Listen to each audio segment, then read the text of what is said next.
The third meeting of the Housing Task Force is called to order. Would the secretary please call the roll? Senator Carpenter, Senator Deneen, Senator Higdon, Senator Neal, Senator Smith, Representative Kleins, Here. Representative Decker, Representative Holloway, Here. Representative McPherson, Representative Watkins, Co-Chair Mills, Here. Co-Chair Witten. Here.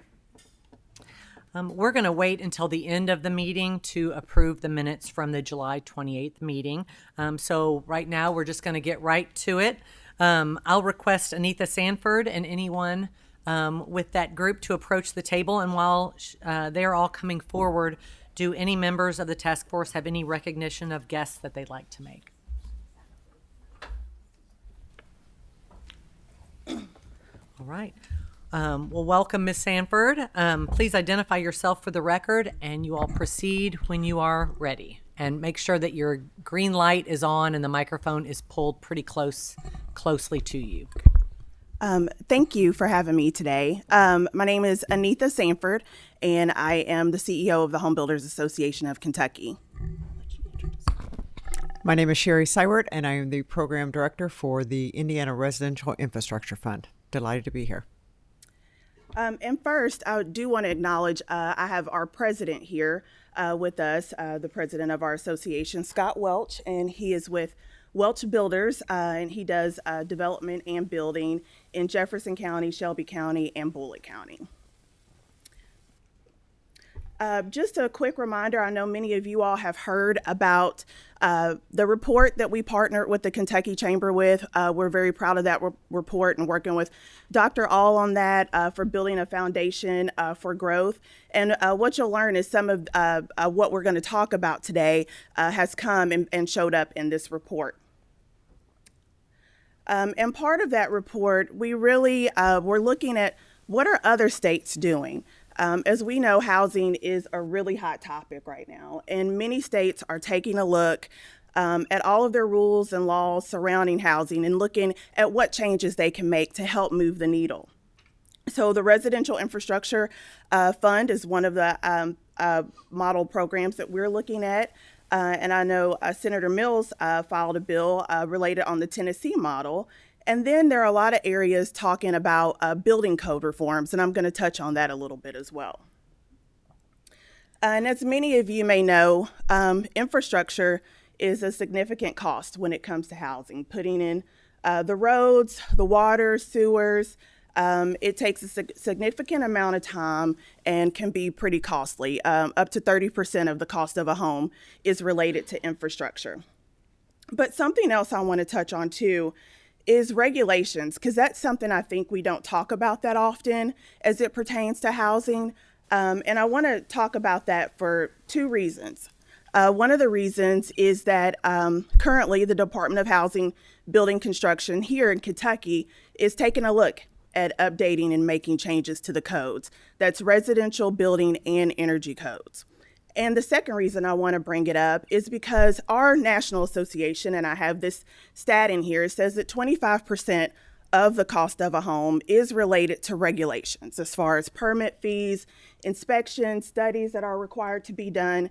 And we recently contracted with a company because we want to be able to get that number specific to Kentucky and be able to share that with you all before the end of the year. So we're really looking forward to those results. Ultimately, our goal, and as we talk to our developers or builders, is what is out there that can help move the needle a little bit. We want to involve everyone who participates in housing, the communities, and what are some of the effective tools that we can use to get the needle moving and ultimately get people into homes and create generational wealth and ultimately home ownership for Kentuckians. And what we do know is that every single time we add $1,000 to the cost of new home construction, we price out 2,000 Kentucky households from having the opportunity to own a home. So that's why we're very mindful when it comes to certain regulations and legislation that's filed when it pertains to housing. So before I turn it over to Sherry, I do want to touch on what we see as the benefits of the Indiana Residential Infrastructure Fund. And she's going to dive into the details. We do know that every community and their needs are very different. No community is the same, but we really like this because it helps with infrastructure. We like that it helps to prioritize land use reforms in communities. It encourages zoning reforms as well, to have communities take a look at, what zoning changes might slow down housing and construction. And ultimately, we really like the fact that it's locally driven. This is not a mandatory program. It is a voluntary program. And we really like it because it's the developer and the community working together to bring the housing that they feel they need in their community. And we think that's very important. And we have Sherry here with us today. I will say in Indiana, they had a very strong coalition, a group that worked together to push this legislation. It included the manufactured housing groups, the apartment association, the realtors association, their chamber, and also their form of their League of Cities, and as well as counties, all work together on this piece of legislation. So I'll turn it over to Sherry to kind of give you all the technical review of how the Residential Infrastructure Fund works. Thank you, Anita, and thank you to the co-chairs and the members of the committee for having me here today. Again, my name is Sherry Seiwert. I am the program director for this Residential Infrastructure Fund. And do you guys have slides? Not yet. Here we go. Okay. So I work for the Indiana Finance Authority as the bond issuer on behalf of the state of Indiana. And so the legislature thought that this program fit well within that quasi-state agency. I started after the legislation was passed, but I do have a housing finance background. I used to run our housing finance authority, which is separate from our Indiana Finance Authority, for a number of years, and have worked for city government and in other capacities related to community development. So this seemed like a good fit as IFA wanted to roll this program out. The purpose is, as Anita mentioned, to provide low interest loans to local communities to support new housing development, particularly in communities that are experiencing economic growth.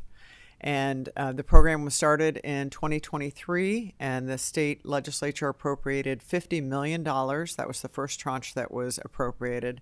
And then a second in the biennium budget of $25 million. So a total of $75 million.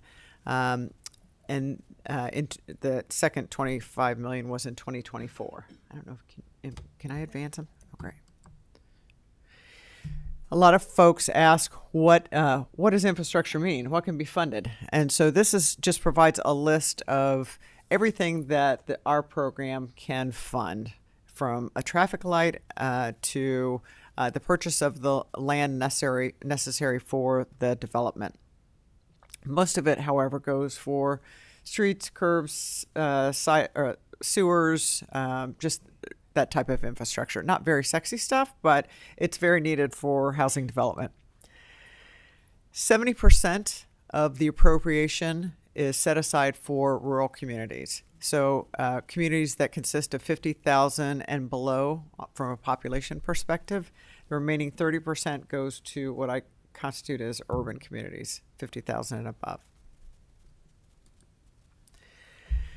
To be eligible to submit an application, and it has to be the community. It can't be the developer.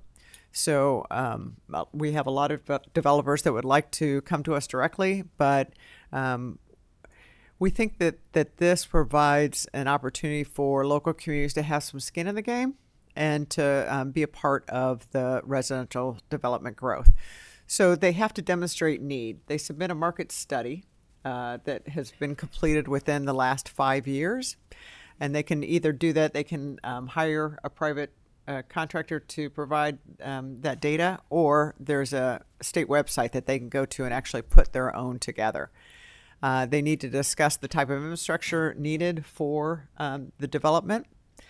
Obviously, give a detailed description of the housing that will be developed. It could be single family, multifamily, townhomes. So it really could be rental or for sale housing. We do ask that they submit preliminary engineering plans. We like to know that they have done that due diligence and they've costed that out so that, once we make an award to them, they don't say, oh gosh, it's not sufficient now that we've bid the work out. And then a proposed repayment source. Again, I mentioned this is a low interest loan program. I'll get in a little bit more about the interest rate. It hovers around 3.5% right now. But how that loan is going to get repaid is, I think, probably one of the most difficult things that we have discovered in rolling this program out. Priority for what we look for is that the project, that they can close the loan and they will move dirt within roughly 6 months of that time frame. That, again, I mentioned the housing study and the link that they could create their own housing study if they want to. And then Anita talked about the ordinances.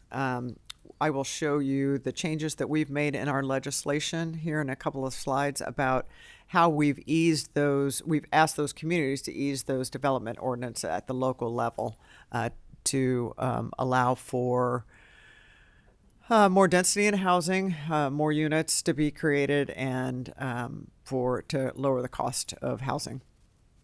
And then ideally the local municipality or a political subdivision will have secured additional funding. So we're not the only, we're usually roughly 10% of the total development cost, but we like to see that other funds that they have leveraged.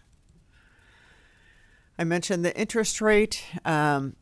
It resets on a quarterly basis, and it's really based on Fed funds. And we have what I think of as a far too complex matrix. But we do reset that interest rate regularly. When it has ticked up a little bit since over the last year and a half that we've been closing loans, but it still saves the development a substantial amount of money over the life of the loan. I would say, commercial, we're around 3.5%, and I think it's probably roughly 8% if a developer was to go and borrow that from a private lender. Let's see, the payments. So principal and interest, we do ask that P&I start pretty quickly after the loan has closed because they start drawing funds relatively quickly. So we asked that they pay on August 1st and February 1st of each year. This gives you an idea of the process. I don't know if you're able to see it, but it essentially talks about the loan closing once the application is submitted, and then the different steps that need to be taken. I would say that on average, it's about 4 months from the time that the application is approved from our end and our board approves it to the loan closing. It's roughly a 4-month period. So to date, we've closed 17 loans totaling $60.7 million with an expected just over 2,700 units are projected to be built. Those give you the numbers, the single-family units and the multifamily units. I would say that the rural communities have provided a larger share of those units than the urban communities. For a couple of reasons. I think, you often hear that, a cornfield, it's just easier than developing in, vacant land than it is retrofitting a building or tearing something down and rebuilding it. So the urban markets have struggled a little bit more. Over the course of the 17 loans that have closed, a total of $25 million in savings to the communities using the lower interest rate. That's what will be saved over the life of the loan. And then, as I mentioned, the residential infrastructure is generally 10% of the total development cost. So a lot of other funding sources are often being brought to the table. I mentioned the recent changes, legislative changes, and what you see in bold are, I've got 2 slides of those, but you'll see that it's everything from increasing the allowable floor area ratio in multifamily housing areas to allowing the density of duplexes, triplexes, fourplexes in areas that traditionally have only allowed single-family development. Donated land for affordable housing. So there's just a laundry list of changes that the legislature has made over the last 2 years. In order to submit a fundable application, a majority of those have to be adopted by the local municipality. And I will stop there because I think that it's hard to take in a lot of information all at once, but I am more than happy to answer questions that you may have.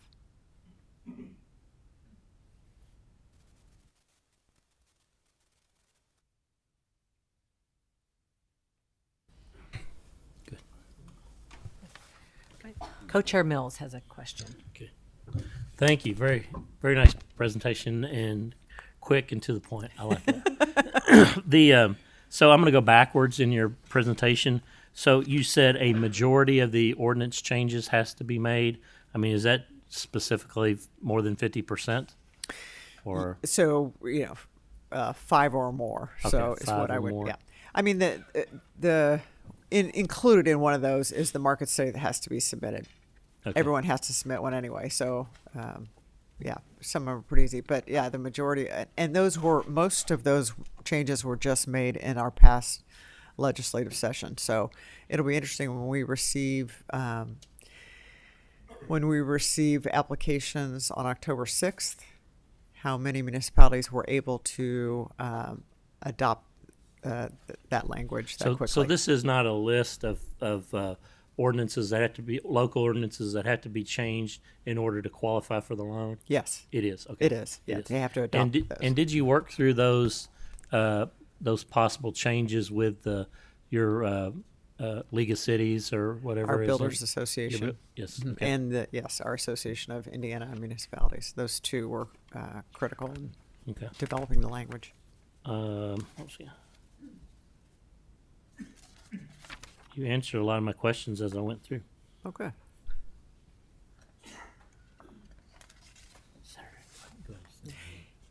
Thank you. Senator Higdon. Thank you, thank you, Madam Chairman. Thank you for your presentation. And I was curious. You said 50 million the first year, and then 25 million in the second year. Do you plan to go back to the General Assembly for more money as this goes out the door? Because it's going to come trickle. It goes out in big lumps and trickles back in. It does trickle back in, and I've done an analysis of the repayment schedule, and so it does revolve. And to answer your first question, we have received in this current biennium budget $25 million for 2026 and another $25 million for 2027. So we do have more money coming our way, which is great. But when you're looking at the loans that we've made and the repayment, so by 2026 January, we'll have roughly $1 million of what I described paid back. I mean, it will take a good 10 years to get to a point, I probably should have brought that schedule with me, to get to a point where we wouldn't likely need to go back for a significant amount of investment from the state. So if we started this program in Kentucky, we would look at 50 million up front and 25 million a year for the next 8 or 9 years. That is completely up to your budget. I know, but you're showing us this program. I'd like to know what it's going to cost to make it work. We're still looking at those numbers. We've been working together, a small coalition of ours, bouncing around some numbers. And as soon as we have those, we will definitely share those with you all. Okay, thank you. I will say the $50 million, the initial tranche of funding, I think folks got excited about the program. We were oversubscribed the first round. We received $90 million in requests. Some of them were not fundable, to be perfectly honest. We did get all 50 million out the door with the first round. After the second round, however, some were not able to close, and so we're rolling some of those funds from the second round into our current round of funding. If that makes sense. So I think Thank you. I think it's it's a great program. Just wanted to know a little more about the details. Thank you. Senator Deneen. Okay. Okay, great. Thank you all for your all's presentation. I did have just a curious, you mentioned that 70% was rural, and 30, is there a reasoning that was broken up that way, or is that mandatory in the, it are is they in two mandatory. different buckets? No, it is. It's clearly written in Okay. the state in the language. So you know how programs when they're first being created, and everybody wants their fair share, frankly. So I think that's probably how that evolved. Did you find that the requests mirrored those breakdowns? So while the rural requests are a little smaller, I think we obviously get more rural requests than we do the urban, and those have been pretty successful thus far. It's when you look at it, it really is an incentive for rural communities, particularly, to say to developers, we have a need for housing, and we're going to provide an incentive for you to come and build here. And so I think it helps with sometimes builders like, why would I build housing in that small town? And they may not see the potential, but it definitely provides that. Thank incentive. you. We've heard so much about infrastructure in these task force and how we can't get ahead of ourselves. That infrastructure, housing without infrastructure is not a solution. And so with Ms. Sanford saying that every $1,000 of $1,000 in increased housing cost keeps 2,000 Kentuckians out of the housing market. This seems to me that would solve that in a dramatic way, and so I'm excited to flesh more of this out. So thank you. Thank you. Yes. Co-Chair Mills has another question. Okay. So the repayment plan, you talked about the repayment plan. Sorry. Hang on, I got you. So the repayment plan, you said there's it varied from community to community how that repayment was worked back. So the loan is actually made to a community, correct? Yes. A city or a county. Yes. And then, so how are these cities and counties collecting funds? Is it a joint process with the developer? Is there a fee that's put on each lot that's sold, or is there an additional property tax in those areas? Can you talk about that? So there is not a dedicated way to repay this, and I say to communities, we will work with you to figure something, but let's make sure that it's a secure way to repay us. An existing TIF, so I created a scoring sheet. So if you have an existing TIF and it's a healthy TIF, tax increment finance district, you're going to just get a couple more points. If you are going to do a new project-specific TIF, so you're going to build 50, you propose 50 housing units to be built, and you're just going to create a TIF right around that specific development. Mm-hmm. So that is relatively new. When I say again, I think Indiana had it in the 80s, and we shied away from using residential TIFs. We're using them again.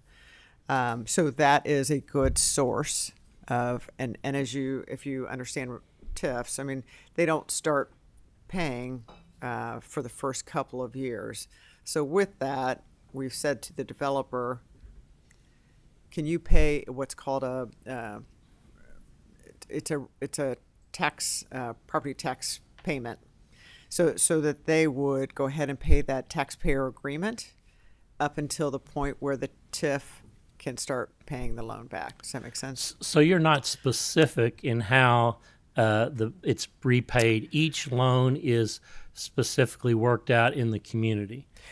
That's correct. We've had a couple of developers that will sign what are called letters of credit with a bank, with a lending institution. They're difficult to get. They're expensive. You have to renew them every couple of years. Right. But we've had a couple of developers that are willing to get that. And that's, again, another way to secure a loan that if it doesn't get repaid, then they will have to start repaying it out of that LOC. And I do like that. I do like that approach because, maybe we last year got too specific in how repayment would occur because we ran into specific legislators that didn't like the form of the repayment. Some people don't like TIFs.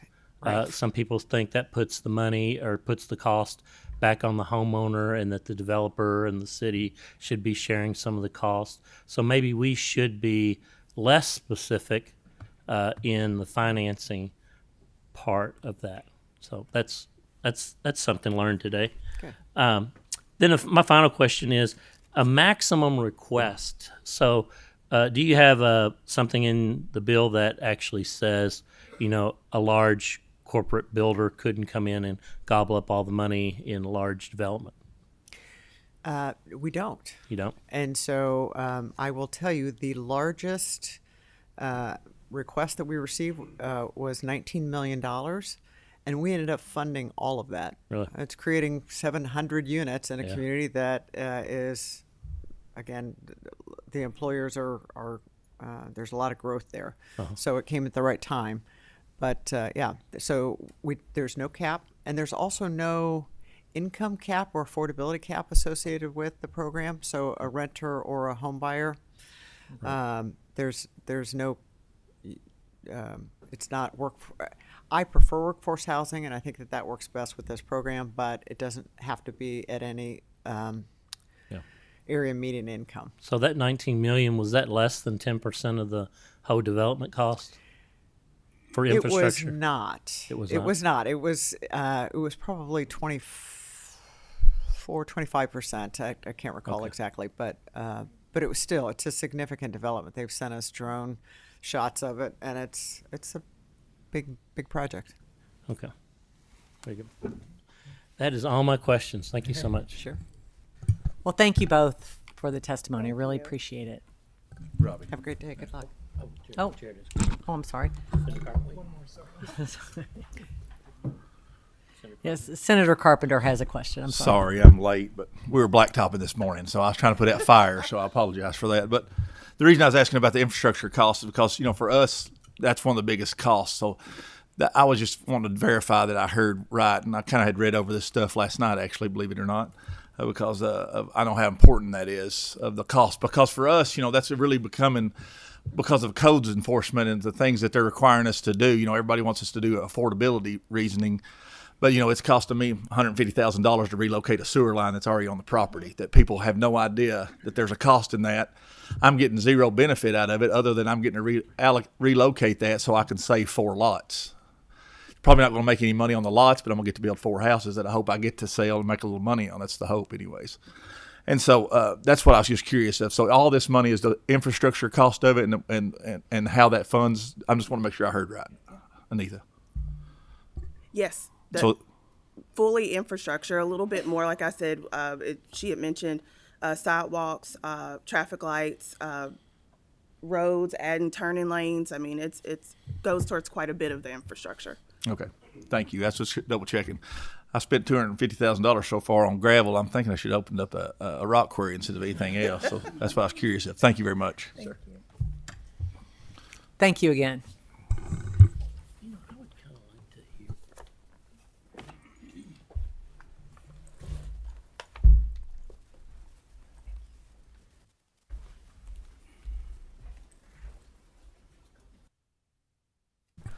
Anita, I was just thinking, the developer that's here today, sir, would you mind just sharing just a couple of minutes about some of the impediments you see in building, specifically with your developments, things that we could do legislatively that could, whether it's locally or statewide, that would help you build more homes or get more people in homes. You came all this way, and I'd be remiss if we didn't hear from your expert testimony.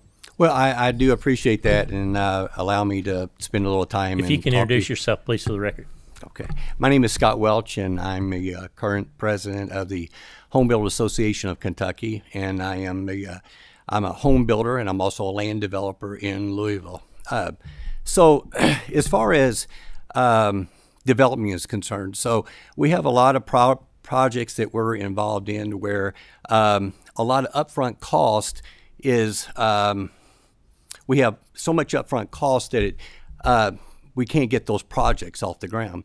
In one in particular we're working on where we have 80 single-family homes and 80 apartments. And so in the east end part of Louisville, where we have a pump station that needs to be installed. So that pump station is approximately $1 million to install that pump station. Now this project at the end will be profitable, but putting that money up front. So if we had some infrastructure funds available, well, we could pay for that pump station up front and pay for it, say, 50% into the project or 60% into the project. So if those funds were available, we could get that project off the ground. Also, a lot of the projects, a lot of people don't understand is that widening the road. So as we're driving down the road, Shelbyville Road, some of the new developments that are put in, or you're putting in turning lanes, you're actually having to move telephone poles forwards and backwards. So this infrastructure program would be just invaluable to certain projects that you have to put so much upfront cost into those to get them off the ground. Very good. Thank you. Sorry. Okay. I just wanted to hear that again. I mean, we've heard that month after month, and I think it's important that we continue to hear from the guys that are on the ground, like Senator Carpenter and yourself, that are doing the work. What's keeping them from building more homes? And that's, we keep on hearing infrastructure, the upfront costs are the biggest challenge. So, well, along with infrastructure, and I can only speak in the Louisville area. Land cost is very expensive, and development cost is expensive, and so any way that we can, if we don't have to put those funds up front as quickly, we can get more projects off the ground, and they can be profitable, but it's just there's so much money you have to put up front before you can even begin construction. And from the time you purchase land until you start building your first home, it could be between 24 and 36 months. And having to put those funds up front, it just makes it where it's not profitable. It's just you just can't put those projects together. Thank you. Okay, thank you. Thank you, Mr. Welsh. Okay, and next on our schedule is Representative Bratcher. We're ready for you. So just please take a seat along with anyone else that you've brought with you. And as you get seated, just please identify yourself for the record. Make sure that the green light is on and the microphone is close to your mouth, and please proceed.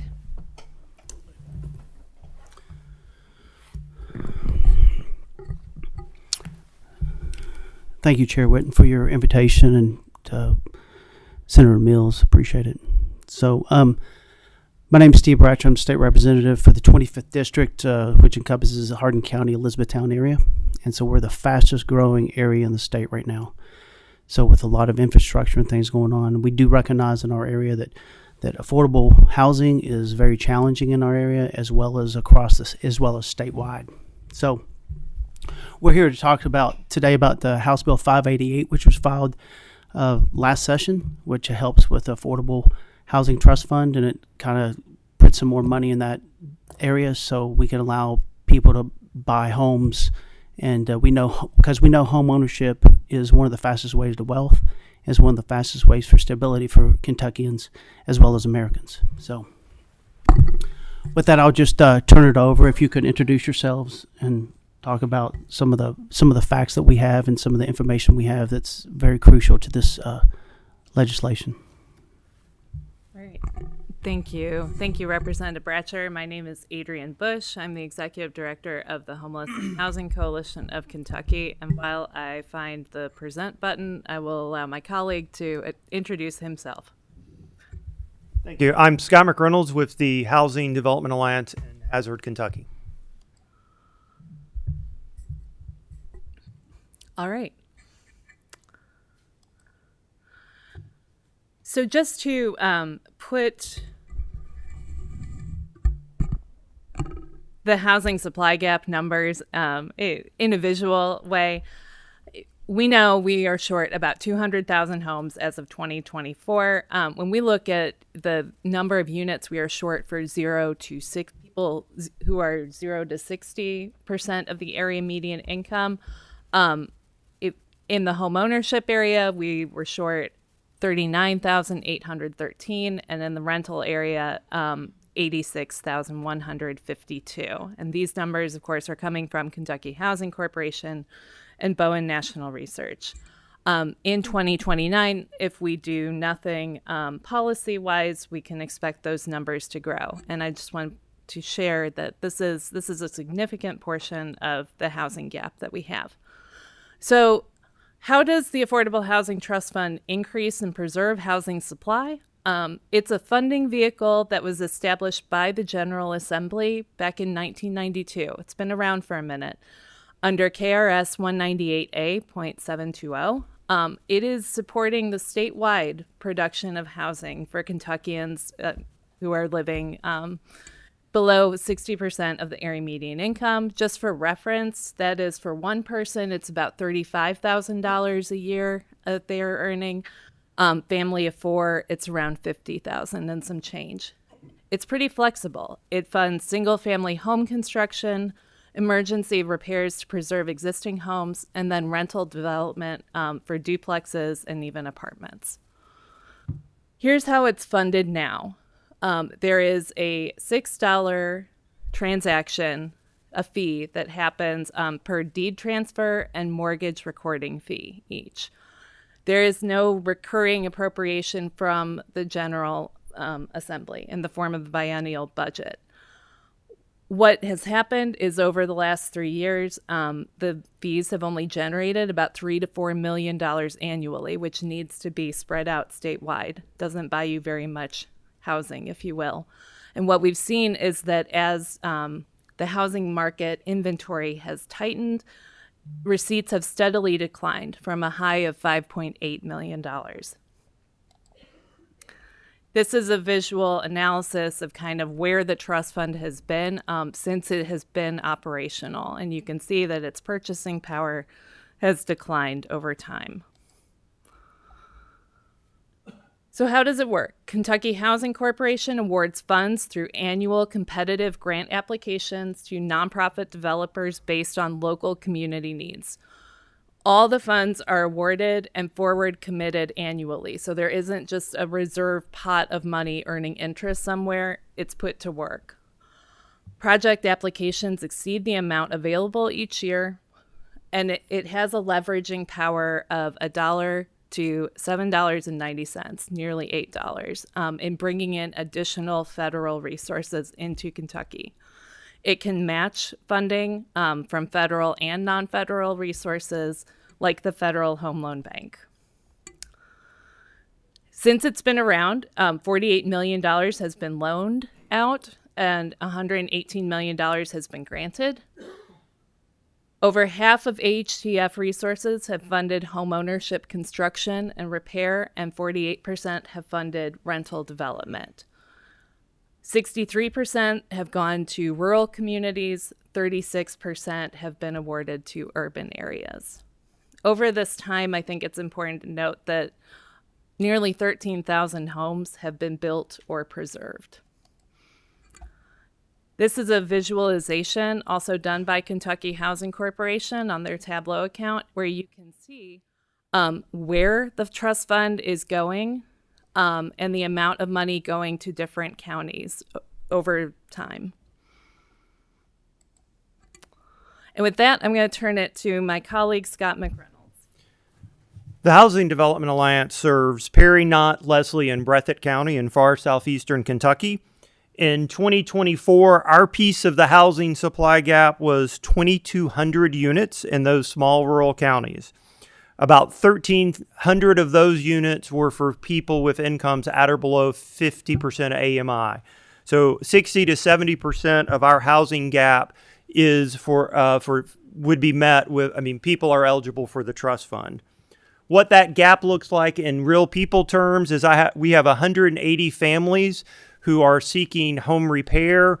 That's about 3 years' work at our current rate of production. So if you call me today and say your roof is leaking, you're looking at least 36 months until we can get there to help you. On the home ownership side, we're working with 380 families that would like to purchase a home. That's about 6.5 years if you call today. On the rental side, our waiting lists stay full. When we do get to the point that it's time to add a few names to our waiting list, we'll run an advertisement and we'll shut it off in 24 to 48 hours because we will have already received 20 applications for one unit. The future is even scarier for us. Even if we could wave a magic wand and plug the housing supply gap today, we'd have to continue to build 360 houses a year till 2029 in order to meet the expected supply gap. In trying to meet that gap, the trust fund has proven to be a critical piece of funding for many, many reasons. First, it's incredibly flexible. We've used trust fund for everything for emergency repairs after a disaster all the way up to a multifamily building. Second, the trust fund is not burdened by federal regulations. Federal regulations will slow projects down, they will cost more money, and sometimes they make projects just simply impossible. Third, even though the federal money is difficult to use, it is essential, especially in rural communities, that we can bring that money in, and the trust fund can provide that local match that's required for federal projects. Small rural communities that have low wealth are very challenged in finding that 5 to 10% required federal match. The trust fund can plug that gap. Finally, the trust fund is a Kentucky program controlled by Kentuckians for Kentucky. It's probably not a surprise if I tell you the housing folks in D.C. don't understand Perry County, Kentucky. You folks do, the folks at Kentucky Housing Corporation do. So it's great to have a source of money that is actually designed to work in our communities. How we've been using the trust fund since the mid-90s, and this is how we've used it to plug the housing supply gap in our community. We've developed 19 rental units, and that includes a 10-unit single-room occupancy building for formerly homeless adults.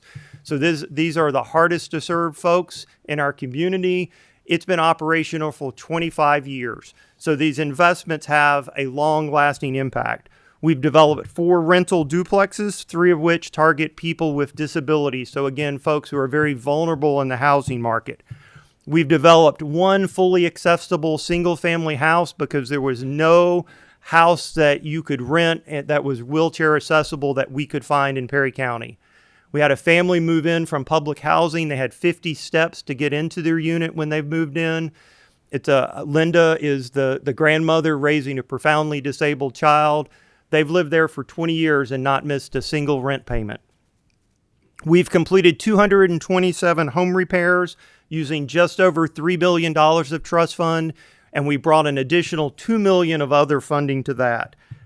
We've used it for minor repairs after emergencies like windstorms and ice storms, and of course the major flooding. We've used it for repairs that are to bring a house up to standard so that it will be a quality home for many years.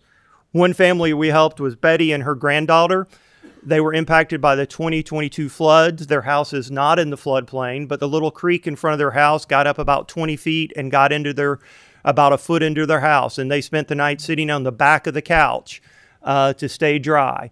We met her a couple of weeks later when one of our contractors came to us and said, "You need to help this woman. She's in her 60s. She'd already ripped out all her drywall and all her flooring, and she was trying to learn to drywall to put her house back together." We were able to come in and take some private donations, blend it with the trust fund, get her house back together. We were able to elevate the HVAC unit so when the creek gets up next time, it won't destroy that. We've used $2.6 million of Affordable Housing Trust Fund to build 108 affordable homes, leveraging over $10 million of additional funding. I was trying to figure out what story to tell, and I thought about we just moved an elderly gentleman who's worked all his life and never owned a home. He's got $1,500 a month retirement. He's a homeowner. We have another homeowner who just moved in with a single father with 3 kids, moved out of public housing, wanted to have a yard for his kids to play in. But I think one of our most impactful stories is Donnie. Donnie is, and his family, Donnie's a really, really hard worker. When we met him, his skill set was such that he did kind of that entry-level manual labor. And when he couldn't find those jobs, he'd sell newspapers on the street corner for tip money so he could take care of his family. He had a $1,300 a month income in 2001. He has been a homeowner for 25 years. His daughter graduated with honors from the local high school and is on her way to achieving her dream of being a medical professional who deals with in a trauma response. She's currently a paramedic and hopes to eventually become a trauma nurse. So the trust fund is critical for meeting the housing supply gap and helping folks like this. It's also a big benefit to the community. HDA puts people to work spending trust fund dollars. We have over 50 employees, including 30 construction personnel. We also contract with local subcontractors, over $5 million expected this year. And we also support those local businesses through those subcontracts and through an additional $5 million of local building materials that we'll buy from local vendors. It builds the tax base. We have a $2.6 million payroll that gets, occupational taxes paid to the local governments. We're adding $11 million to the property tax base. So it benefits both the community and the folks who get to move into housing. And one of the concerns we sometimes hear about increased housing funding, and I think it's a legitimate concern, is there the capacity to spend this money effectively? What we've seen and what we've taken away from the flood and the tornadoes, I would say, in Western Kentucky, is that when there is a steady supply of money, nonprofits and other developers will find the capacity. My organization went from building 20 houses a year to building 60 houses a year simply because money was available and we knew the community had that need. And there are other agencies that have had that same experience. Oh, thank you, Representative. All right. So the question is, we have this program that has been put to work in Kentucky. How can we modernize it since it has been a while since it's been updated? We are proposing that it would be helpful to increase the portion of the real estate mortgage and deed transaction recording and indexing fees to $13 and $23. So it would be $36. This is all in House Bill 588, which was filed last year. The adjusted amount will yield approximately $10 million per year, which would spread across the state and would create an additional 600 homes built and repaired annually over time. We propose that we would index this fee annually using the percent increase Sorry, I'm kind of jumping over my words.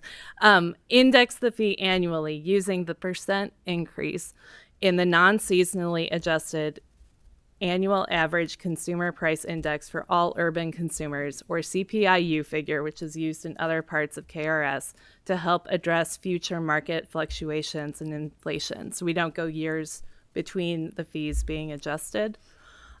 We believe that this will yield an additional 6,000 single-family and rental homes being built over the next 10 years. This would help to leverage additional grant dollars, support the housing development workforce, and begin to close the largest housing supply gap for Kentuckians. This is from Kentucky Housing Corporation's presentation a couple of task force meetings ago, where they compared where we stand. Right now, the $6 fee is pretty low compared to some of our neighboring states and then some of the bigger states who are captured. How do Kentuckians and Kentucky benefit? We see from NCSL, the National Conference of State Legislatures, that research demonstrates that access to stable housing may improve health outcomes and decrease healthcare costs. Providing access to stable and affordable housing reduces disruptions from involuntary and frequent residential mobility and provides children with consistent learning experiences. This is from a Habitat for Humanity research brief. And then lastly, we are quoting the Kentucky Chamber of Commerce and the Home Builders Association. I want to be clear. This was coming from the Kentucky Chamber of Commerce in their presentation to the task force, where they talk about the economic benefit to Kentucky communities from a couple months ago. And then lastly, this is our contact information, and we're leaving you with a picture from inside a home that was redeveloped in Louisville. With that, we're happy to take any questions, or I'm ready to turn it over back to Representative Bradshaw, excuse me. I think we can all agree that we have a housing shortage in Kentucky, and this is one option of many that we could use to try to fix this housing shortage and to get people that are hardworking Kentuckians into affordable housing. So we'll be happy to take any questions. Yes, Representative Watkins. Thank you for that, Madam Chair, and thank you all for the presentation today. Affordable housing is an issue that I know we all agree upon. I want to look at some insight with other states who've particularly done the deed recording fee. So I'm approaching this from a couple of lenses. A, I'm a realtor. B, I've been in housing development for about 15 years. So have any other states that have enacted this sort of indexing or any of these one-time adjustments? I do believe indexing is the right way to go. Have they recorded any complaints from industry folks or even just people on the ground around it affecting affordability in long term? To my knowledge, no, they have not received, but I am not in these other states. I will say with Ohio, they are both capturing the fees the way we are in Kentucky, but they're also appropriating money through their general fund. It is like a combination of both. But I will say, from our perspective, I think in terms of closing costs, as well as just what a home is selling for, it is less than 1% of that value. I think it's about 1% of 1% actually. Mm-hmm. So it is trivial when you talk about a $200,000 or $250,000 home. We're talking pennies on the dollar, not even that. So. And I just want to have a really quick comment just about the ecosystem altogether. I definitely believe we need to have more housing. We need to have more housing across all of the price points. We definitely need it in more affordable ways. One of the things that I'd like to hear more about, and I'd like maybe you all's commentary offline for the sake of time, is that once someone who needs affordable housing, if they're on a fixed term and they get a house and they become a homeowner, how do they keep it? We have rising costs in utilities. We have just overall maintenance of a property altogether. That is a big thing. And then secondly, the capacity of our nonprofit partners to handle, let's just say KHC. How do we ensure that the whole workforce around housing is built up to maintain the level of demand that we need to see? It's something that I also think we need to look at in relation to the system at large. Thanks. So I'll just say that I sit on the board of directors for Habitat for Humanity for Hardin County. And based on what I'm seeing, less than 5% of the people default on the loans once they were able to get affordable housing. Well, we also recognize and know that the people that do own their own homes come off of welfare as well. So any other substance, and you have stability for people and students in school, and through Frisk we see improvements as well. So this is not just they own their own home, it's affecting the other sides of where we would be supplementing areas that we normally supplement, but if they own their own home, we see that they come off of some of those other assistance programs and they're self-sufficient. Representative Nemus. Thank you. I want to appreciate Representative Bradshaw for bringing this. I got a couple questions. One is, I notice a lot of states are charging more for the recording than at $6 we charge. Are there other ways that other states are getting money into these funds? That's the first question. The next question I have is, you showed a slide where it had all the counties where the money's going to. I was impressed by that, but probably in the opposite way you wanted me to be. I represent 3 counties, Jefferson, Oldham, and Shelby, and 2 of my counties haven't received $1.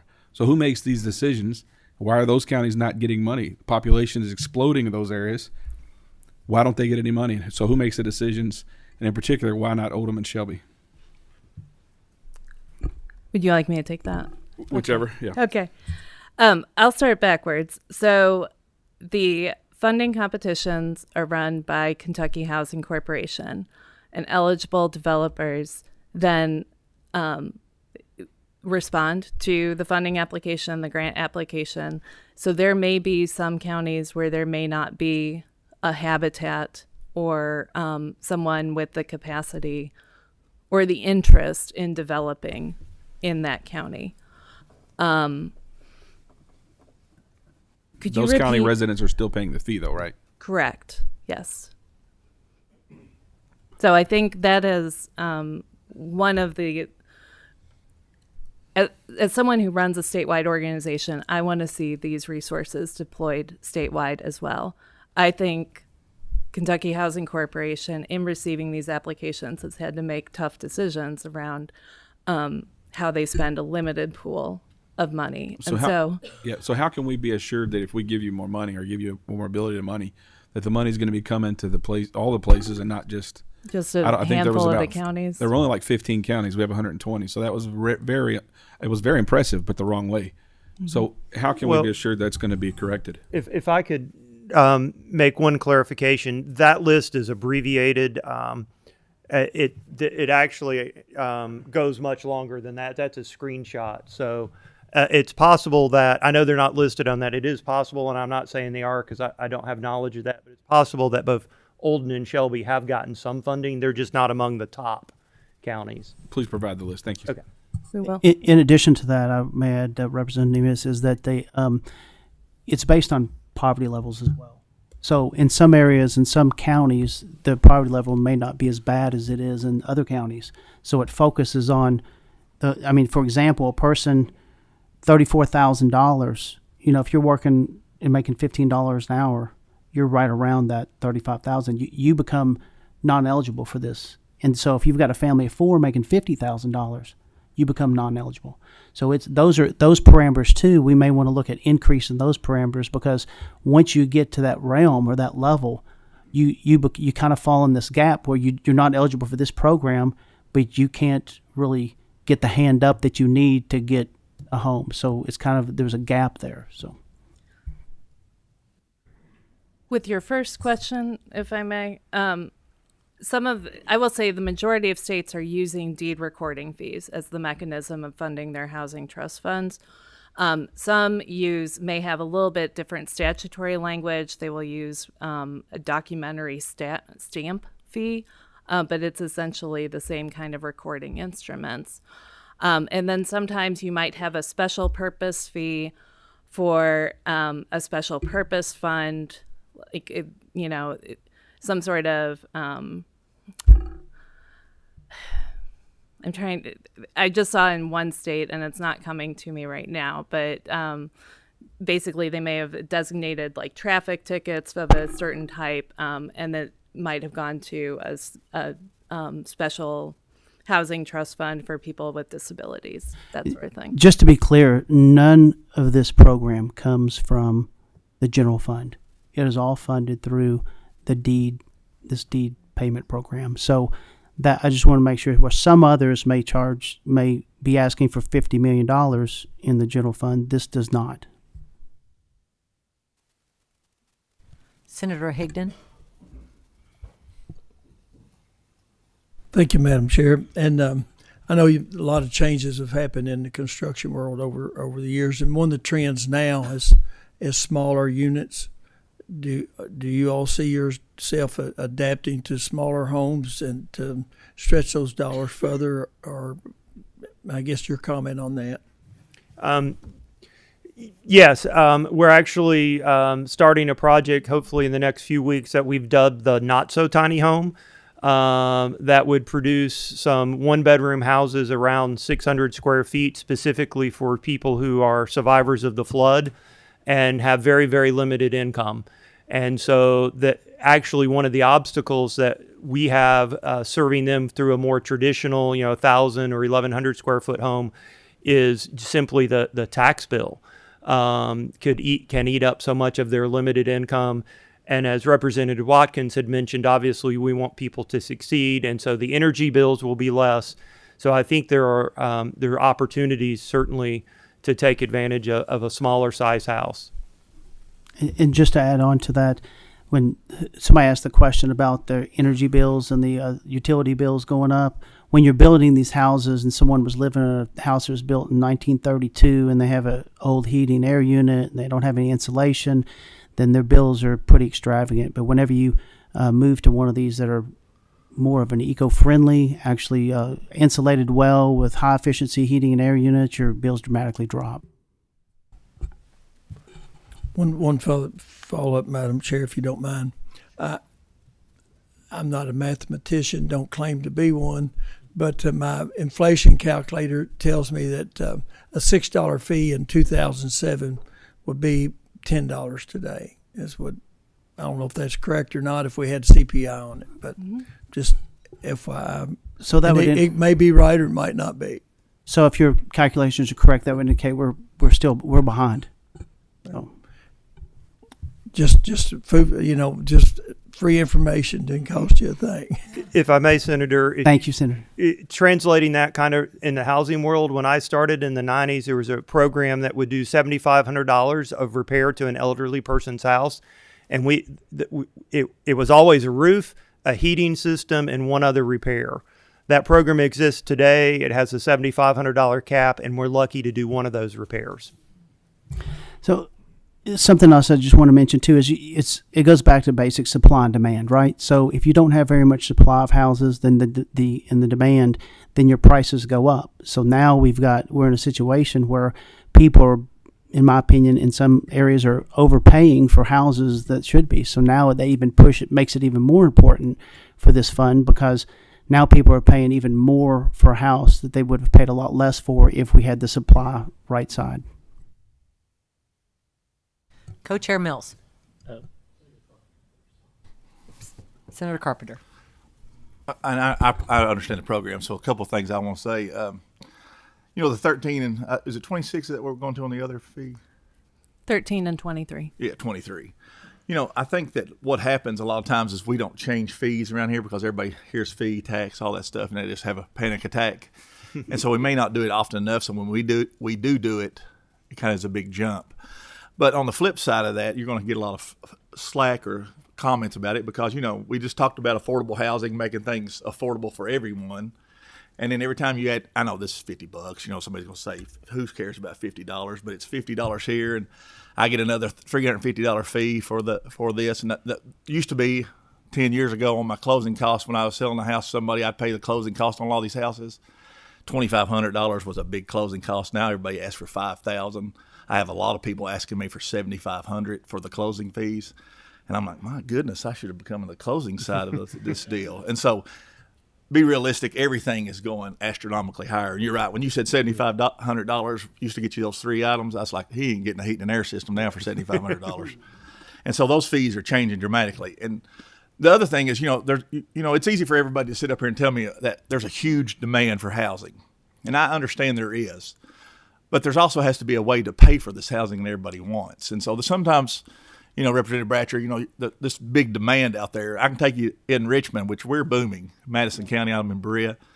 But I've got some guys that's probably got 20 houses going now, and they would tell you they would like to find some of those people that are dying to get some of those houses because they've been paying interest on them for about 6 months, and they would like to sell some of them. So they're not always selling as fast as what you think they are because, the interest rates are at 7% now when they was at 3%. When you were talking about, they just going faster than you could build them, and they were selling for higher than you could, the listing price was for. That's true. 2021, if you had a house for $200,000, you'd have 5 offers. You might get $215,000 for it. That's gone. Now it's become more of a buyer's market because there's enough demand, there's enough supply on the marketplace, and there's not enough buyers out there that are wanting to buy. There's plenty of buyers. I tell everybody, they'll come to my house and they're like, they want Cadillac Escalade taste, but they got Volkswagen budgets. And I'm like, you got to decide which one you want. So you kind of got to make those decisions. They'll say, I didn't know this house was going to be this small. I was like, well, you said your budget was $250. It's not $1995. So you kind of got to be realistic, because honestly, that's the biggest problem I see with it, is trying to make sure that we have a hindsight, because what sounds not much to somebody, when you multiply that over multiple things to the homeowner who's trying to make sure that they can afford to pay for this, then this fee is making that happen. And I understand it. It's valuable, because you're exactly right. Some of these houses built in the 30s, their heating bill's $800, because you walk by everybody else's roofs in the wintertime have got snow on it. Their roof doesn't have any. And you know why it doesn't have any? Because the heat's going through the roof and it's melting the snow off. And so those things make a difference, but there's a cost to all this stuff. And not everybody, I tell this to my kids, I've told this my whole life, not everybody's made to go to college. Not everybody's made to be homeowners. It's just not life. Now, we want them to be, we want them to work hard to be, but not everybody have that ability. And there's nothing wrong with that if they don't have that ability. We don't want to get them in a position to where all of a sudden they're handicapped because they are homeowners. I worked at a bank for 15 years, and I said the worst thing you can do is have a divorce from a house. It'll put you in financial crisis. And so you want to make sure you're doing the right things. And so a lot of times I talk to people about that before they buy. Mm-hmm. And so that's why I just always am looking at this stuff, because we're trying to make it affordable for people, make it to where they can afford to do these things. And then every time we do stuff, it makes it harder and harder for them. And so, one of the issues, or one of the questions I had, like for the houses y'all doing in the flood areas, is I'm always concerned that we're going back and helping build houses back in flood areas, but are we building the house back in the exact same flood spot? Yeah. To be clear, my organization is not building in any area that flooded. We will help a house that's not 50% damaged and doesn't have a flood history like Miss Noble's house. We were able to we felt good about it, that it's going to take a major event again. But most of the houses we've built in response to the flood have been on mountaintop removal sites or other areas. That when we do rebuild on somebody's property, we do exactly what you said. And if they have higher ground, we will move them up 20, 25, 30 feet, because we don't want anybody to go through that again. Right. And so, and you said something about some roof repairs. On some of those homeowners, I assume they don't have insurance then? Yeah, particularly around the flood, only about 4% of the flood-impacted families had flood insurance. But no, I'm not talking about flood insurance. Like you said, somebody had a roof repair, and they were on a list for let's say 24 months before they could get a roof repair done. I assume they didn't have a homeowner's insurance, is why they was waiting on your list to get roof repairs. Well, if it was storm damage, a lot of very low-income people can't afford the insurance. But also roofs just wear out. So sometimes there's not really an insurance claim to be filed. Right. So it's a combination of the two. So a lot of it may just be wear and tear over the years, just for redos and repairs. But when we do help someone buy a house, we are very careful. We and I think this is true of most of the housing nonprofits, and I know it's true of Habitat. There's a lot of housing counseling that goes into it, talking to people. We factor into insurance and taxes, and increases and maintenance and everything, because the last thing we want to do, as Representative Watkins referred to, is put somebody in a house and then have them not succeed in that. Right. Madam Chair, I'm sorry for the multiple questions. I forget sometimes I'm not chairing a committee. I apologize. Senator, I appreciate your comments. I just want to make some, just keep in mind that there are three legs to this area. There's one that is first-time home buyers fund, so it's your first-time home, and it helps you buy your first-time home by giving you a grant to help with closing costs and other things. The other is repairs for elderly. We have an aging population. The baby boomers are coming of age, and so this will help keep them in their home and help with repairs. And the third is for affordable apartments. So we know that moving into an apartment is the first step, especially if you're getting out of college, you get your first job, you're not sure where you're going to be, but it also helps people get into apartments, which can move on to home ownership. So these are the three pieces that this would cover. And Senator Carpenter, I just want to also say that we hope to, and I'm really excited that to see that interest rates coming down. So I think that we're going to be caught if we don't start building homes now. When the interest rates do come down, we're going to be back in that situation again where people are overpaying for houses. Thank you. And our final question is Co-Chair Mills. Okay, I'll have just some quick hitters here. I know we have one more group that's going to present. But you had on your flip chart here where the graph was at. So in before 2007, how was the fund funded? Sure. Was that money from the General Assembly? It was at the beginning. It was proceeds from the Governor's Derby breakfast, and then it moved to excess lottery proceeds through much of the 1990s, and then for a handful of years before the dedicated revenue source was passed, there were some modest appropriations from the General Assembly. Okay, very good. The next is maybe just a comment for KHC. Do most of your programs prioritize shovel-ready projects? As far as we heard a couple times today that the idea is getting money out and getting things built quickly, shovel-ready. So is that one of the caveats there? I cannot speak for Kentucky Housing Corporation, and nor would they want me to. But I will say from the Rural Housing Trust Fund deployment, which was passed by the General Assembly in 2023 in response to the floods and the tornadoes from the prior years, I was amazed at how quickly they were able to come up with a request for proposals and then award the funds. You all passed that legislation. It was effective. It didn't have an emergency clause, that part of it, so it wasn't in the bank account until July. I believe they were making awards by October of that very same year. Good. And then my final point is just the fee. Senator Carpenter just hit on that. Mm-hmm. Fees are concerning to everybody that votes on them, and also the Kentucky Realtors Association. I would suggest that if you haven't talked with them or negotiated with them to see how you can get them to neutral and not opposed to this would help the legislation, obviously, to pass. So thank you for your comments. Well, thank you. Thank you all so much for this really interesting testimony. Thank you, Chair Whitten and the committee. Appreciate you. And we've got our final group, Representative Hodgson, Representative Nemus, and Senator Rocky Adams.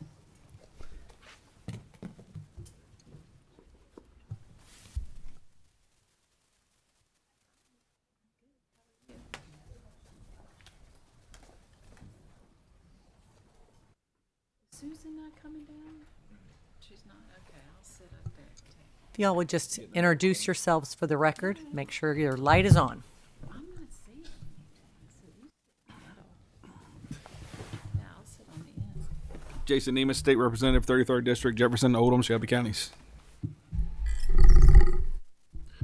John Hodgson, State Representative, District 36, Jefferson County. Julie Rocky Adams, Senate District 36. Okay. Been some interesting presentations here today. I hope we can add to the discussion. Senator Adams and I worked on a bill, and Jason also Senate Bill 129 that covered a couple of topics, and we're going to get into a little bit of the aim of that and some other things that we need to do to help solve our housing issues. Current challenges. Metro Louisville right now, if you spend any time downtown, we have basically a hollowed out urban core. We've depopulated rapidly since 2020. It's not a sustainable path. I tell people you can't have suburbs if you don't have an urb. You have to have a vibrant city core with entertainment and businesses to make it work. But right now, when you walk around downtown, there's only tourists and convention goers. There's very few business people, very few residents. Nobody's out buying lunch. Nobody's sustaining the local economy. Most of that departure, quite frankly, is due to crime. We had a massive explosion in crime in 2020. It's somewhat reduced now. It's still a problem. It's still the reason people don't want to be downtown. So that's problem number one we need to solve to repopulate downtown. But at the same time, suburban development has exploded, but with virtually no infrastructure improvements. Out in my district, where I think my district has something like 47% of the housing permits that are issued, all of our north-south connectors are two-lane roads with no shoulders, no stripe. They're not wide enough for two full-size vehicles to pass. And we keep approving more and more houses. You go all the way out into the 2050 plan, and there are no plans to ever make those roads 3 lanes. The topography just doesn't support it because it's very steep, a lot of creeks, a lot of hills. But that's the next frontier to build for suburban Louisville. And the trouble is that it's expensive to build on land like that. The land's expensive and the topography makes it expensive. So home prices have skyrocketed. They're unaffordable for the average person. The development industry is really offering two choices. One of them is McMansions, which I'll say are the houses that are, $750,000 to $1 million and up, and high density apartments, neither of which are the right choice for average families. When I was born in the 1960s, in Jefferson County, the average home was about 1,300 square feet with a little bit less than 3 people in it.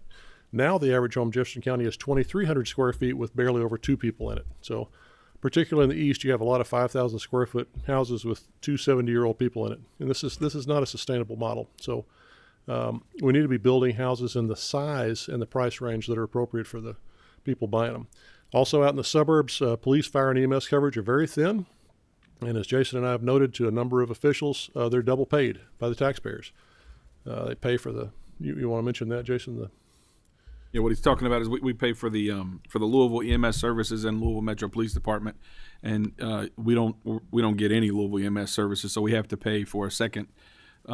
We have to pay for our Chapter 75 fire districts to provide our services. To make it worse, to add insult to injury, then our Chapter 75 goes inside the USD to make a significant portion of their runs. And then our police departments, if you come to my area and you see Louisville Metro Police Department, you've just seen a unicorn. And it's not because they don't try and they don't do a good job. It's because they're not in the East End. They're other places.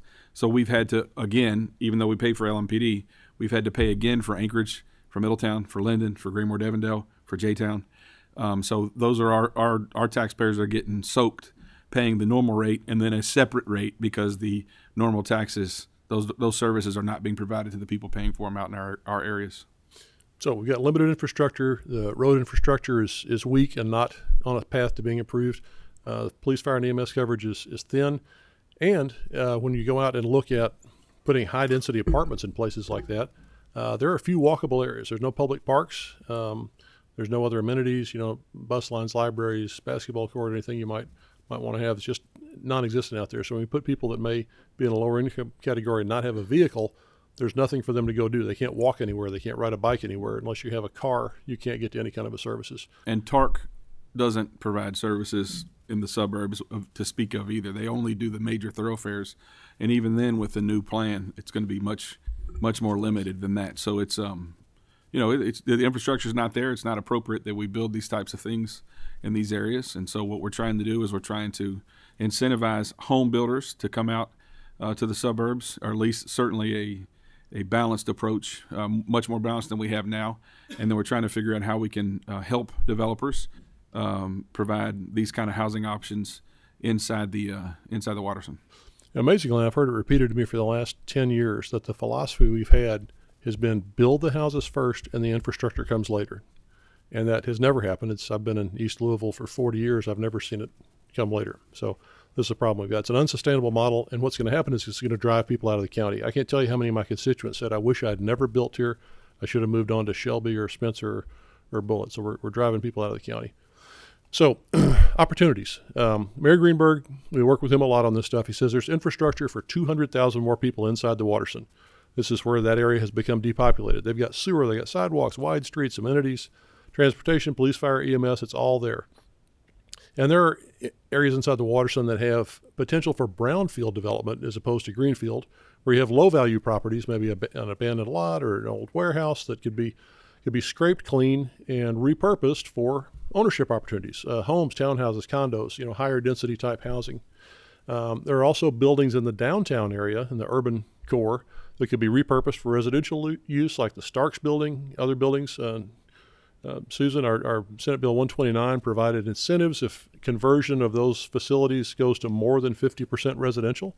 And that was a good chunk of the Senate Bill 129 bill, along with other opportunities to have foreclosures and things like that to rehabilitate some of these buildings. Because when you rehabilitate them into new housing, you also increase the tax base because the value is higher and can kind of rehabilitate an area. So the challenges that we've got, these brownfield sites, we've talked to builders and developers about this. It's not an even playing field. It's much cheaper to go dig up a cornfield somewhere, or in my case, a creek bottom, to put houses in it. than to remediate the brownfield. So we need to do something to help balance that out, to make it just as attractive to do a brownfield development inside the Waterson as it is to dig up a creek out in the east end. Now, there may be some local resistance to those upgrades. Sometimes you get charges of gentrification, but the effect is, as I said before, we're hollowing out this urban core, this depopulated urban core in Louisville. We've got to stop that trend. A lot of the downtown buildings are nice old structures, but they would take tens of millions of dollars to rehabilitate to make them into residences, because you got to put plumbing in each unit, for instance. So probably it's going to take some kind of government subsidy to make those attractive options. So what do we need for workforce housing? These are not exact figures. This is just kind of spitballing here, but we need 1 to 2 bedroom condos for people that want to live in an urban area, $120,000 range. They don't have to be big. They could be in these high-rise buildings. Be ideal for neighborhoods that are walkable, where you have public transportation. Could include assisted living for elderly people that are close to medical centers, medical complexes that are downtown. And next up, you need probably 1 to 3 bedroom townhouses, duplexes, quad kind of living arrangements in the $150,000 range for singles and couples. And then maybe a little farther out, 3 to 4 bedroom single family homes in the $250,000 range for young families. And I believe Representative Whitten had a bill about manufactured housing that kind of fits that niche pretty well. It's very hard as a builder to build a house for $250,000 and make money on it. But that's roughly what you can buy. And the adjusted gross income for a family in our area is $67,000, and your mortgage expense should be 30% of that. So that's about all you can buy. It's $250,000 to $300,000 with mortgage rates the way they are now. So if builders are solving the problem by building a $700,000 house, it's not solving the problem. It's forcing people to reach too far. I believe somebody up here said, "Gosh, I can only afford $300, but somehow we'll borrow money from mom and dad, and we'll get to $400, and they can't make it in that house." But they're being tempted to, because that's all the market is offering them. So the obstacles we have to overcome. I can't tell you how many developers I've talked to that say that the profit on a $250,000 house is only about $20,000, where a single McMansion you can make $200,000 plus profit. So they got to build 10 smaller homes to equal the profit in one larger home, and frankly, they just don't want to do it. It's not financially attractive to them. But that's what the market needs. People need smaller houses, less expensive houses. High density apartments are very profitable for developers, but they usually have an affordable housing component in them to reap some government incentives, usually from the federal government, but they're not truly affordable. I mean, is an apartment that rents for $1,900 a month affordable to anybody? And if you put them out in the Far East when you don't even have a sidewalk, where are you going to go from your affordable apartment? So it's not benefiting the people that move into them. It's not benefiting the neighborhoods they're going to. So it's just not appropriate for the suburbs. They're already gridlocked with traffic that is unresolvable in the current road plan. But those things might be ideal for brownfield redevelopment inside the Waterson. So what's the path forward? We want to get developers to the table with Louisville and state leaders to find development opportunities inside the Waterson for housing opportunities normal families can afford, normal working families. Urban apartments and ownership condos and repurposed buildings, new ownership townhouse developments and brownfield sites. You can get, 40 townhouses to an acre in certain areas. Even new single family tracts in brownfield areas. Maybe the builders have said we need to go to R5, to put more houses per acre. I think that's appropriate in some areas where there is infrastructure and urban transport. But we need to collectively need to examine some incentives to equalize the ground cost between ripping up a green field in East Louisville versus repurposing a brownfield. Because what we're doing now is exacerbating the problem. We're continuing to hollow out the urban core. We're making it more expensive and more gridlocked in the east, and we're going to end up driving people all the way out of the county. And then they'll be driving somewhere else to buy their gas and groceries. So that's what I wanted to have for begin the discussion here.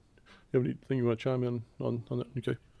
I'll just add, we, particularly in Louisville, we just need to have a collective conversation on this balanced approach. And John is right. We seem to be focusing so much on the east end of the county, and we're forgetting about our urban core. And, I was reminded of this.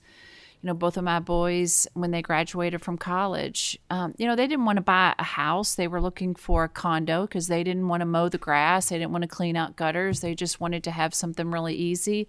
And they also didn't want to live in the suburbs because that's not fun. And there was really nothing available to them. They didn't want to pay rent. They wanted to have some sort of ownership opportunity. and I couldn't believe it that there wasn't that there wasn't something there for them to look at and that was affordable. And so that's when I really, became more interested in this kind of wider range of housing opportunities for, people like my kids. And there's more than just two of them. I mean, there's a lot of people that are living in Louisville that don't have that broader range of opportunities. So we do have to think bigger. And I think we have a lot of people in this community that could think bigger. And so I'm really excited about that holistic conversation about opportunities in Louisville. And Madam Chairwoman, I would add that it's not just infrastructure, environmental concerns we're concerned about. It's also obviously the urban core losing population to the suburbs, and then we're losing population in Jefferson County to southern Indiana and then to the counties that surround us. But what I care about the most is the opportunity for a working man and a working woman to own something. And that's true in the West End, in the East End, and the South End. Every person, we want to make sure they have the opportunity. As Senator Carpenter said, maybe everybody's not, it's not for everybody, but it is for a lot of people. And if they want to rent their whole lives, more power to them. But if you live in the West End, the East End, the South End, or Old Louisville, and you want to own something, we should do better in giving that person an opportunity to own something. You want to do something about crime? Get a bunch of owners in the area. They're going to, not that renters don't, but they're going to care a little bit more about the school and about the Kroger and about the corner. They're just going to. And they're entitled to be able to own something. They're working. That's the kind of person that makes America work. They're going to work every day paying taxes. I'm not worried about the wealthy, and I'm not worried about the wealthy. I'm worried about everybody. But I'm most worried about the man and the woman who are building this country. They built this country, and they continue to do so, and they're priced out of the market. And I don't care where they live, East End, West End, South End. They're entitled to some ownership. So when we're talking about infill, to me, obviously renting is part of that. But to me, infill still means ownership. It's not in my district, but those people are entitled to ownership just like the people that I represent. And that's what we need to try to do, get the developers to the table, say, look, we know the economic incentives. We understand capitalism. You're going to get the most bang for your buck in one, or you're going to get multiple. We want to help them, help the mechanic and the nurse and the teacher, and get those people into the ownership market so they can build their own wealth. They can leave wealth to their children. And we know, not that others don't, but we know they care more about their own community next to the place that they own. So that's what we're trying to accomplish all across the Commonwealth. But we come from Louisville, and we want that all across Jefferson County. Yes. Yes, Senator Carpenter. Representative Hodgson, you was talking about the $1 million house versus the $200,000 house, and you're still talking about, like you said, they make $20,000 on a $200,000 house. They make let's say $1 million or $200,000 on a $1 million house. It's still 10%. My little pea brain there, Senator Higdon, my math skills, see. Or 20%, or whatever you want to say. What did you say earlier? You said $20,000 on a $200,000 house. Yeah. So that's 10%. They make 20% on a $1 million house, and I built both, and I'd rather make the 10% on the $200,000 house because it's a lot simpler to do.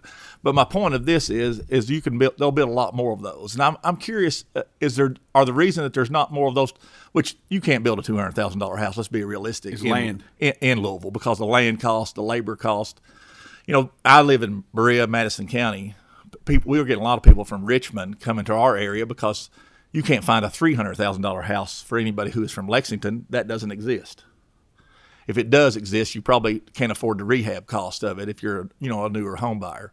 And so are the reason that more affordable $250,000, $300,000 house, is it all because of land, or is it because of all the red tape that is through the codes office to be able to get those things approved through the development side?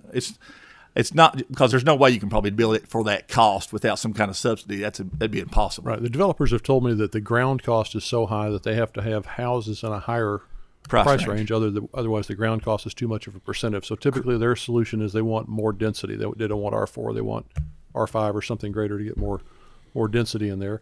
And which is not a problem when it's in the appropriate area. That needs to be inside the watershed where there's infrastructure, not out along Floyd's Fork where there's not even a sidewalk or a street light. And what's happening right now by de facto is that all that development's getting shoved out there. And the cry from the industry is give us more density and we can afford this, but you have density without infrastructure, and it's an unsustainable path. Senator, let me add something that's not popular in Frankfurt, but it's very popular where I'm from. I would say that the houses you're talking about, people are sitting on them. In Louisville, they go very quickly. Certainly where I represent. They're not going to be sitting on them for a long time. They sell very quickly. But this is the unpopular part. We can't keep up with our infrastructure because, we love all of Kentucky. We love it all. Sure. But we're 24% of the revenues, and the formula of the fifths punishes Louisville. 4 out of the 5 components of that formula goes to rural roads, and we love our rural people. We want to stand up for them. We want to help everybody. But the formula of fifths right now punishes Louisville, so we can't provide the infrastructure that we need to provide, so we can give those neighborhoods the proper roads that we need. And if we did that, that would bring us more money to Frankfurt by way of taxes, so we could do more for the rest of the community. So I would suggest, and I know this is a third rail of politics, and I know I'm probably going to be pushed down 64 as quick as y'all can push me, but I think we need to think about the formula of fifths, not in a way that hurts anybody else, but that allows Louisville to bring more money to the till, because we're handcuffed right now by something that's been in there for 70 years. And so the formula of fifths, I know we're not supposed to talk about that here, but that punishes Louisville. Yeah, you're not talking about trying to get money for the infrastructure for the development roads. You're talking about the road that comes to the development that you want to build. I know that already. I'm just clarifying for those that don't. Well, I can't get you can't get money to the last mile when I don't have it to the mile to get to the last mile. Right. So that's the problem. Our state dollars aren't enough for our road funds. And again, I'm gonna run out of here real quick because I know the rural guys are coming at me as soon as I get out of this table. But that's real. That's a real problem that we have. For instance, Johnson Road is a 2-lane road. It's about 18 feet wide, no curbs, no white lines. It's been a farm-to-market road for the last 70 years. It's got 6,000 houses approved to be built along it with no plans to ever take it to 3 lanes. Yeah. Yeah, it's barely even 2. If you're driving a F-250 and one comes the other way, somebody's going to break a mirror. Yeah. Representative Watkins. I'll be brief in the interest of time. I'm an urban legislator from Louisville as well. I'm not going to find any development coming inside of the urban core because you're talking about my folks. I will say that one of the things that I find oftentimes missing in this conversation is the creation of economic development and jobs inside of the urban core. And so I want people to have, I'm a millennial. I want people to have places to live and such. But if we talk about the places that I represent, Old Louisville, specifically going to east of Germantown, west all the way to the river, people still have to work in the East End. There are no jobs inside of the urban core. I mean, how do we incentivize? It's too hard to start a business and open up and grow one in Louisville. And I think that conversation, along with making sure that people have grocery stores, healthcare, some of the basic things, have to be a part of this kind of conversation. So I would be really interested in being a part of a conversation that looks at that entire ecosystem, particularly on the jobs part. I mean, folks in the West as well. I got family in the West, got family in Chickasaw, have family in Anchorage. Yeah. And when we talk about retiring with dignity and whatnot and having people have home ownership, that's important for historically underserved communities like mine. People want the chance to pass on generational wealth as well. But if you don't have transportation to get to the job and your job is all the way down Shelbyville Road somewhere, how are you going to get there if we don't fund transportation? Right. The one TARC line they have out in my area is to the Ford truck plant, so down Shelbyville Road. But I would say we had this in the 314 Commission a couple years ago. There are 85,000 people who live inside the USD who work. 41,000 of those come outside the USD to work. So your point is on. I would only amend it in this way. We've not done enough, obviously, but Louisville received $100 million last year. All of it, every dollar, every single dollar went inside the Watterson. Now, we had other projects that went to the Harbor House and the Home of the Innocents and a lot of others that were here, there, and everywhere. But all of the $100 million, and this was a decision that Senator Julie Rocky Adams led on, and we supported in the House as well, but Julie Rocky Adams led on it. All that $100 million went downtown because we need to support our downtown. And as John said, we need a strong core. So I agree with what you're saying. We also had the West End Opportunity thing with another $30 million a couple years ago. We need to do more on that. So it's not like we're doing nothing. We are trying to do some. And I would say we heard it from Middletown, for example, when they knew that money didn't come to Middletown. And so we're trying. We need to do more, but we are trying. Final comment question, Co-Chair Mills. Very good. Thank you guys for presentation. My question is, what do you think from your understanding of development in Louisville? What do you think moves developers more, infrastructure cash, a pot of infrastructure cash, or tax credits? Which do you think? Because I mean, truthfully, if we get real, we spent 2 years talking about housing, and this is really coming down to a budget issue.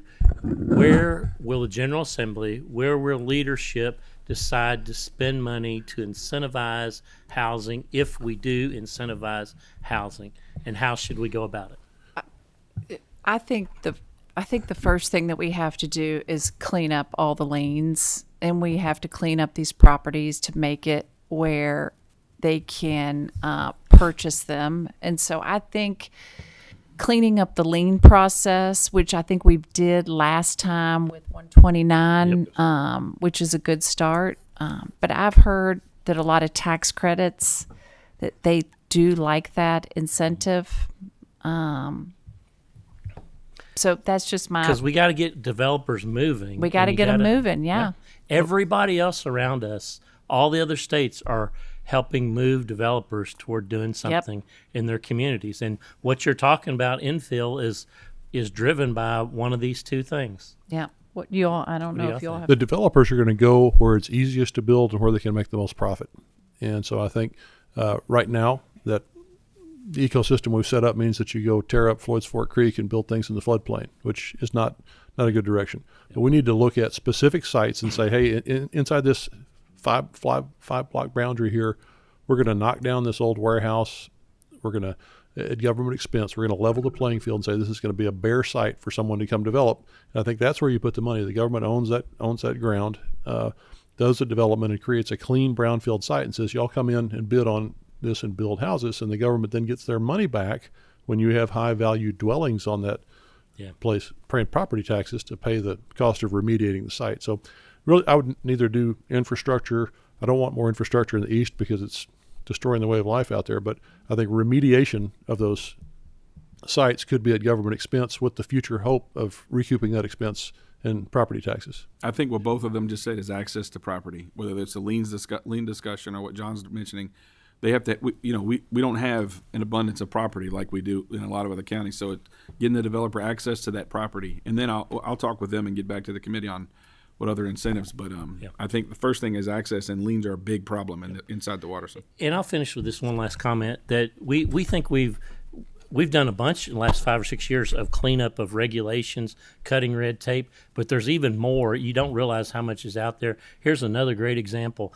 I had a bunch of rental property at one time. I had one piece left, an old, early 1900 duplex that had to be torn down, and I was going to do something else on the lot. Went to go tear it down. Now it required me to have an asbestos study of the house, which I knew there was no asbestos in it, but I had to have that $300 study. It slowed me down like 45 days from tearing down the house, from getting the house on the market. So think about how many times something like that slows stuff down in Louisville, tearing down a house, when you know it was built in X area, you know there's no asbestos, but it still requires that asbestos be tested.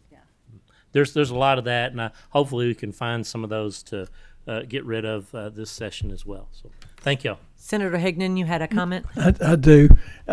It's funny how things come full circle in the Kentucky General Assembly. We're talking about housing, the housing task force, and we talk about transportation. And the biggest problem with our transportation funding, the formula fits it's all kind of broken, but our formula is broken and it needs to be modernized. And so we're tackling all kinds of issues today. So thank you for bringing that one up too. Yes, sir. It's related. Oh, yes. Thank you all. Appreciate it. Actually, we do need to go back and approve the minutes from July 28th meeting. So they've been available online for review. Do I have a motion and a second? Second. Higdon? Deneen, yep. Yes. All those in favor of approving the minutes say aye. Aye. All opposed say no. Minutes are approved. And the next meeting will be Monday, October 20th. And just so you know, the final meeting date for November has been changed. It was originally November 17th. It's been rescheduled to Monday, November 24th at 1 o'clock. So there being no further business,